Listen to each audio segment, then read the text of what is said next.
Welcome back rockers. दोस्तों मैं आपको पहले ही बता दूं कि इस वीडियो में 3 मूवीज होने वाली है। जो डायरेक्टर ने एक अलग ही लेवल की थिंकिंग को यूज करके इसको बनाया है और सब कुछ ऑडियंस पर छोड़ दिया है कि वो किस तरह से इसको समझती है। और हो सकता है कि इनमें से आपको कोई मूवी अच्छे से समझ में न आए, क्योंकि ये आपको खुद से समझनी है कि ये किस तरह से हो सकता है। तो चलिए शुरू करते हैं। तो पहली मूवी की शुरुआत में एक औरत को दिखाते हैं जो 13 साल से प्रेग्नेंट होती है। इतने सालों के बाद उसके शरीर पर उसका बच्चा कब्जा कर लेता है और उसका बच्चा अपनी माँ के पेट के अंदर ही बड़ा होता रहता है। फिर एक घर को दिखाते हैं जिसमें एक आदमी और उसकी प्रेग्नेंट पत्नी रहती है। उस आदमी का नाम टाई है और वो अपनी पत्नी को अकेले छोड़कर शहर से बाहर जाना चाहता है।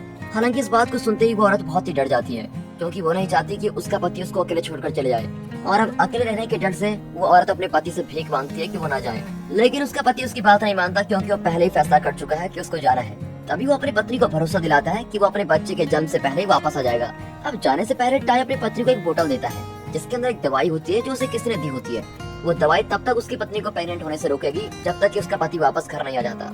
अब घर से बाहर जाते वक्त टाई उसे बताता है कि बोतल के अंदर रखी दवाई कई साल तक चलेगी। उसके बाद वो अपनी पत्नी को छोड़कर वहाँ से चला जाता है। बेचारी वो अपने पति का कई साल तक इंतजार करती है, लेकिन वो कभी वापस नहीं आता। हालांकि उसको उम्मीद है कि उसका पति जरूर एक दिन वापस आएगा, इसलिए जो दवाई उसके पति ने उसको दी होती है वो उसको खाती रहती है, ताकि जब तक उसका पति ना आ जाए वो बच्चे को जन्म दे सके। और अब ऐसे कर करके उसके पति को गए हुए 13 साल बीत जाते हैं और दवाई की बोतल पूरी तरह खत्म हो जाती है और पूरे घर में बहुत ही गड़बड़ हो रखी होती है, यानी कि पूरा घर बहुत ही अस्त व्यस्त हो रखा होता है। अब उसका बच्चा काफी बड़ा हो गया है, यहाँ तक कि अब वो बोल भी सकता है और अपनी माँ से भी बातें करता है। और अब पता चलता है कि उसके पेट में जो बच्चा है वो असल में लड़की है, यहाँ तक कि वो बोल भी सकती है और अपनी माँ से भी बातें करती रहती है। लेकिन वो अभी भी पेट के अंदर है, जिसकी वजह से उस औरत का पेट बहुत ही बड़ा हो जाता है और इसकी वजह से उसका चलना तो लगभग नामुमकिन सा हो गया है। इसलिए वो बेचारी घर के चारों ओर रेंग कर चलती है, बिल्कुल लेट लेट के। अब एक दिन उस लेडी को दिखाते हैं और ऐसा लगता है जैसे कि वो 13 साल से ना हो। तभी उसके घर के बाहर से एक आवाज आती है और वो ये सोचती है कि वो शायद उसका पति होगा। फिर बेचारी रेंगती हुई उस आवाज की तरफ जाती है। वो उसका नाम भी पुकारती है, लेकिन जैसे वो बाहर पहुंचती है तो देखती है कि वो उसका पति नहीं बल्कि एक बिल्ली है। फिर वो उस बिल्ली को पकड़कर मार डालती है और अपने घर के अंदर उसको काट देती है। फिर वो बच्ची अपनी माँ के पेट से जन्म लेने की बात करती है। अब उसकी माँ सोचती है कि अगर मैंने बच्ची को जन्म दे दिया और वो बड़ी होकर कहीं चलेगी तो मेरा क्या होगा। यानी कि साफ है कि उसे अकेलापन महसूस हो रहा है और लगता है कि उसकी बच्ची ये जानती है, इसलिए वो अपनी माँ को आराम करने के लिए उससे बात करती है। अब उनकी बात के आखिर में उसकी माँ उससे वादा करती है कि जैसे ही उसका पति वापस आ जाएगा तो वो उसको बाहर आने देगी। अब बाद में उस रात को वो औरत अपने बड़े पेट के दर्द की वजह से सो नहीं पाती। बड़ी मुश्किल से उस दवाई की बोतल तक पहुंचती है जो उसका पति उसके लिए छोड़कर गया था, लेकिन उसको पता लगता है कि वो दवाई तो पहले खत्म हो गई है। अब अपनी माँ के दर्द को सहते देखकर वो बच्ची कहती है कि माँ मुझको बाहर आने दो। उसकी माँ फिर उससे कहती है कि जब भी तुम बाहर आओ तो मुझको छोड़कर कभी मत जाना, और इसके लिए वो उससे भीख भी मांगती है कि मुझे छोड़कर कभी मत जाना। अब जैसे ही वो बच्ची बाहर आने की कोशिश करती है तो उसकी माँ का पेट बड़ा स्ट्रेच होने लगता है, जिसकी वजह से बेचारी की माँ मारी जाती है। फिर वो अपनी माँ के शरीर को ही अपना लेती है, यानी कि एक बेबी सूट की तरह उसको पहन लेती है। वो बिल्कुल आजादी की तरह घूम सकती है और बच्चे भी अवशेषों को फेंक देती है। फिर वो अपने शरीर को और अपने घर को साफ करती है और अपनी जिंदगी मस्त जीने लगती है। अब एक सुबह जब वो चाय बना रही होती है उसके घर के दरवाजे पर किसी की आवाज आती है, और जब वो देखने जाती है कि कौन आया है तो उसको पता लगता है कि वो कोई और नहीं बल्कि उसकी माँ का पति टाई है, यानी कि उसका पापा। तो उससे पूछती है कि वो इतने दिनों से कहाँ पर था, लेकिन वो कोई भी जवाब देने से मना कर देता है। हालांकि वो उसको कुछ भी नहीं बताता। अब इसी दौरान वो सोचती है कि वो मुझसे जरूर पूछेगा कि मेरा पेट इतना पतला क्यों हो गया है, तो वो उसको बता देती है कि उसने कैसे अपने बच्चे को खो दिया है। लेकिन टाई उसके साथ किसी भी तरह की हमदर्दी नहीं दिखाता। वो सिर्फ उससे कहता है कि वो दूसरे बच्चे के लिए एक बार फिर कोशिश करेंगे। हालांकि वो उससे कहती है कि वो इस सब से फिर से गुजरना नहीं चाहते, लेकिन वो उसको रोक नहीं पाती है। दोस्तों अब दूसरी मूवी देखते हैं जिसका नाम पिगी है। इसमें एक सारा नाम की एक बहुत ही मोटी लड़की की कहानी दिखाते हैं जो पुल में डुबकी लगाने का फैसला करती है, लेकिन उसका यह फैसला बहुत ही गलत साबित होता है जब उसे अपनी मर्जी के बिना पुल से बाहर बिना कपड़ों के आना पड़ता है और उससे अपने रास्ते में एक खतरनाक खूनी भी देखने को मिलता है। तो मूवी की शुरुआत में दिखाते हैं एक गाँव में एक छोटा सा पुल होता है जिसमें 15 से 16 साल की एक लड़की सारा उसमें डुबकी लगाने का फैसला करती है। हालांकि उसको ये नहीं पता कि पुल के आसपास एक वैन भी खड़ी हुई है, जिसका मतलब यह है कि उसके आसपास कोई ना कोई तो जरूर है। वो बाथरूम में जाती है और जब बाहर आती है तो फिर सोचती है कि मुझे डुबकी लगानी चाहिए कि नहीं, लेकिन वो सोचती है कि लगाने से मेरे को थोड़ा रिलैक्स मिल जाएगा, इसलिए वो पुल में डुबकी लगाने का फैसला कर ही लेती है। तभी दिखाते हैं कि पुल के पास बहुत सी चीजें पड़ी हुई है, जिसका मतलब है सारा ही अकेली वहाँ नहीं है। और ठीक पुल के बाहर कांच के कुछ टूटे हुए टुकड़े और एक फोन भी पड़ा होता है, लेकिन सारा का ध्यान उन पर नहीं जाता। और जैसे वो पुल के अंदर जाने लगती है एक आदमी पुल के बाहर से बाहर निकलता है और उसको देखकर सारा पुल के अंदर जाने से रुक जाती है। हालांकि इससे पहले कि वो और कुछ करती 3 लड़कियां वहाँ पर आ जाती हैं और उसका मजाक उड़ाने लगती है। वो बेचारी सारा को सुअर बुलाती है और उसको चिढ़ाती भी है कि वो देखो तुम्हारा बॉयफ्रेंड पानी में तैर रहा है। हालांकि उस आदमी और सारा के बीच कोई भी संबंध नहीं होते, लेकिन वो सिर्फ उसको चिढ़ाने के लिए कह रही होती है। वो सिर्फ इस बात पर ध्यान देता है कि वो तीनों लड़कियां कैसे सारा का मजाक उड़ा रही हैं।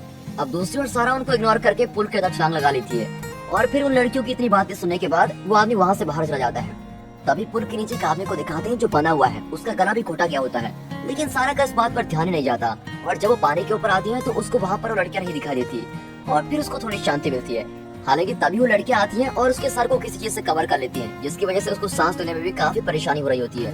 अब सारा उस जाल में से निकलने की कोशिश करती है और वो इतना परेशान हो जाती है कि वो उन तीनों में से एक लड़की को बुलाती है, क्योंकि उनमें से एक उसकी दोस्त भी है। अब ये दिखाते हैं कि सारा और क्लाउडिया बहुत ही अच्छे दोस्त थे और यहाँ तक कि उन दोनों के हाथ में एक ऐसा बैंड भी होता है। सारा लगातार क्लाउडिया से मदद मांगती रहती है, लेकिन उसकी किसी भी तरह से मदद नहीं करती। अब इसकी जगह क्लाउडिया सारा के कपड़े उठाती है और उन्हें लेकर बाकी लड़कियों के साथ वहाँ से भाग जाती है। सारा अपने कपड़े ढूंढती है, लेकिन उसको वहाँ कहीं नहीं मिलते। अब कोई और चारा न होने की वजह से वो सड़क पर बिना कपड़ों के चलने लगती है। तभी बीच रास्ते में उसको कुछ लड़के मिलते हैं जो उसको परेशान करते हुए उसको कई नामों से चिढ़ाते हैं और उन लड़कों में से दो लड़कियां उतरकर उसको सड़क के किनारे कर देते हैं और इस सब की वजह से वो अपने घर जाने के लिए दूसरा रास्ता चुनती है। फिर जब वो नए रास्ते से जा रही होती है तो वो अपने रास्ते में वैसे एक वैन देखती है जो उसने कुछ समय पहले पुल के पास देखी थी। वैन का मालिक झाड़ियों से बाहर आता है और वो वही सेम आदमी होता है जो पुल में दिखा था और उसके कंधे पर एक बैग भी होता है, जिसको देखकर लग रहा है कि उसमें किसी का शरीर हो सकता है। इसी बीच वैन सारा के पास आती है और उसके सामने रुक जाती है। फिर जब वो गाड़ी के ड्राइवर को देखती है तो वो वही आदमी है जो पुल में मिला था। वो यही सोच रही है कि आखिर उस आदमी को चाहिए क्या।